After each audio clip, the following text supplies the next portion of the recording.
Have you ever stopped to think that the objects all around you, your phone, your car, the very infrastructure of your city, aren't just sitting there? Today, we're going to dive into a pretty radical way of looking at the world, one that puts things first and reveals their secret political life. I mean, let's start with something you probably have in your hand or pocket right now. Your smartphone. Sure, you use it, but have you ever felt like it's kind of using you? It's designed to grab your attention, to track your data, to keep you scrolling. That's not an accident, and it's a perfect little window into this big idea that objects have agendas of their own. So here's the core idea we're going to unpack. The line we usually draw between an active person and a passive object, it's way, way blurrier than we think. We're going to look at politics through three really powerful lenses. First, how objects can act on their own. Second, how we build them to be political. And third, how their true nature might just be hiding from us completely. So here's the game plan. We'll start by seeing how this new thinking stacks up against the old way. Then we'll get into those three big concepts: agential things, manageable things, and withdrawn things. And finally, we'll pull it all together to see what this new political world, full of active objects, really looks like. Okay, let's get right into it. For the longest time, political science has been all about us, humans, our decisions, our organizations, our big ideas. In that world, objects were just background scenery. They were the stage, but we were the only actors on it.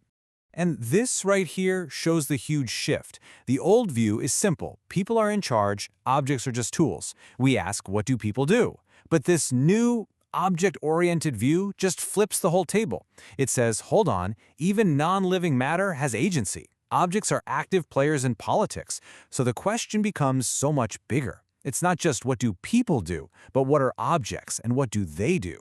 Which brings us to our first major idea, agential things. This is the part where we start to see that objects aren't just waiting for us to pick them up. No, they are actively shaping our world, opening up some possibilities and shutting down others. So what this really means is that things have their own properties, their own capabilities, and sometimes their influence has nothing to do with what their human creators intended. They can push back, they can enable totally new kinds of action, and they can put real limits on what we can do. We've already talked about the smartphone, but think about the steam engine. Friedrich Engels argued that the rhythm of the machine itself imposed a discipline on workers that was more absolute than any human boss. Or take oil. Just the fact that it's this concentrated, transportable liquid found only in certain places, that physical reality created a whole system of global politics that would be totally different if we ran on a decentralized source, like solar power. The substance itself had a political agenda. The philosopher Jane Bennett has a fantastic term for this. She calls it vibrant materiality. I love that. It really captures the feeling that objects aren't just inert stuff, they're active forces with their own momentum. You might even call it thing power. So, if our first lens was about what objects do all by themselves, this next one brings the focus back to us. This is about manageable things, how we deliberately construct objects and ideas for the specific purpose of governing them. Right, so we're talking about things that aren't just found in nature. They are composed, pieced together by us. Think about huge concepts that we treat as a single thing, like the economy. You know, the economy didn't just appear one day, it had to be made. And this is basically how it happened. You had all these separate pieces floating around for ages: money, trade, laws, buildings. But then in the 20th century, you get new ideas, new economic theories, new ways to measure everything, like GDP. You mix that with political goals, and suddenly all these different bits get yoked together, creating this one big, coherent thing that governments could suddenly measure, analyze, and most importantly, manage. This process gives us what we can call governance objects.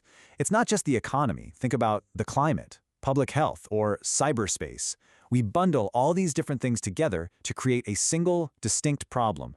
And here's the political genius of it. Whoever gets to define the object gets a massive head start on controlling the solution.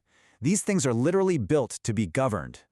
All right, for our third and final lens, we're going to get a little bit philosophical. This is maybe the most mind-bending concept of the three. The idea of withdrawn things, or the fact that an object's true reality is something we can never really get to. Yeah, this one's a big one. It basically says that you never, ever experience an object in its totality. You only get a tiny slice of it, a caricature that's been translated for your human senses. A bat experiences a tree through echolocation. We experience it through sight and touch. Neither of us is getting the full tree in itself. Its total reality is always withdrawn, always hidden from us. To make this a bit more concrete, there's a fantastic concept called a hyperobject. These are real things, absolutely real, but they are so massively spread out across time and space that our brains just can't grasp them all at once. The reason? Because we're living inside of them. And the ultimate example of a hyperobject is global warming. It's totally real, but you can never point to it. You can't take a picture of global warming. You can only see its local effects. A crazy heat wave over here, a devastating flood over there, a melting glacier somewhere else. The total thing is so enormous that it withdraws from our perception, even as we are completely surrounded by it. Okay, we have covered a ton of ground, so let's bring it all home. Let's take these three powerful lenses, agential, manageable, and withdrawn things, and see what kind of picture they give us when we put them all together. This table really sums it up perfectly. You have agential things, where objects act like your smartphone shaping your day. You have manageable things, where we build concepts like the economy so that we can try to control them.